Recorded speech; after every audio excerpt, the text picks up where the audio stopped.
Երեկվա ոտի պարապմունքից հետո նենց բռնված եմ, այսօր չեմ կարում քայլեմ։ Լիքը մարդ է սպարտանալով ասում, մտածելով, որ ինչքան շատ բռնված ես պարապմունքից հետո, այդքան ավելի էֆեկտիվ պարապմունք ես ունեցել, բայց իրականում եթե դու լրիվ սկսնակ ես ու արդեն գոնե մի ամիսա ստաբիլ մարզվում ես ու միևնույնն է պարապմունքներից հետո միշտ ահավոր բռնված ես, այս ամենայն հավանականությամբ նշանակում է, որ դու չափից ավել շատ բան ես անում պարապմունքի ընթացքում ու չես հասցնելու սրանից վերականգնվես մինչև քո մյուս պարապմունք։ Առաջին հերթին բռնվածությունը ինքը իրանով ընդհանրապես մետրիկ չի նրա, թե ինչքան էֆեկտիվ է եղել քո պարապմունքը։ Իրականում մենք նույնիսկ դեռ 100%-ով համոզված չենք, թե բռնվածության զգացողությունը կոնկրետ ինչ ֆիզիոլոգիական պատճառ ունի, բայց հավանական բացատրությունն է այն, որ էնդոմիզիումը, որը մկանները շրջապատող կոլագենային ստրուկտուրա է, պարապմունքների ժամանակ վնասվում է, ինչը առաջացնում է ցավի բարձր զգայունություն։ Այսինքն ցավի զգացողությունը ասոցիացված է ոչ թե հենց մկանի հետ, այլ իրան շրջապատող էնդոմիզիումի։ Մենք նաև գիտենք, որ վարժությունների իսենտրիկները, որը շարժման այն հատվածն է, երբ դիմադրությանը հակադրելով մկանը երկարում է, ավելի շատ են վնասում էնդոմիզիումը, հատկապես երբ մկանը մարզում ենք ավելի ձգված դիրքում։ Շատ դանդաղ իսենտրիկները, հատկապես մկանի ձգված դիրքում, նաև առաջացնում են շատ muscle damage calcium ion-ների պատճառով,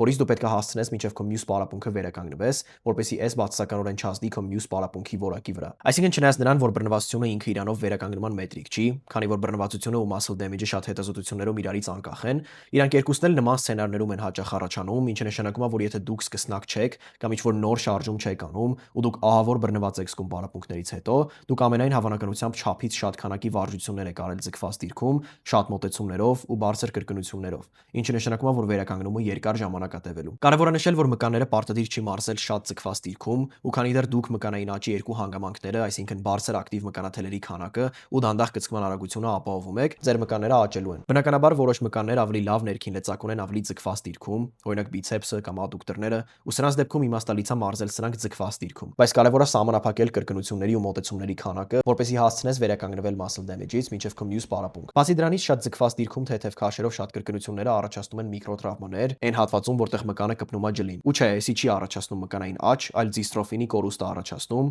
ինչի պատճառով մկանային տրավմաների ռիսկը կարա շատանա։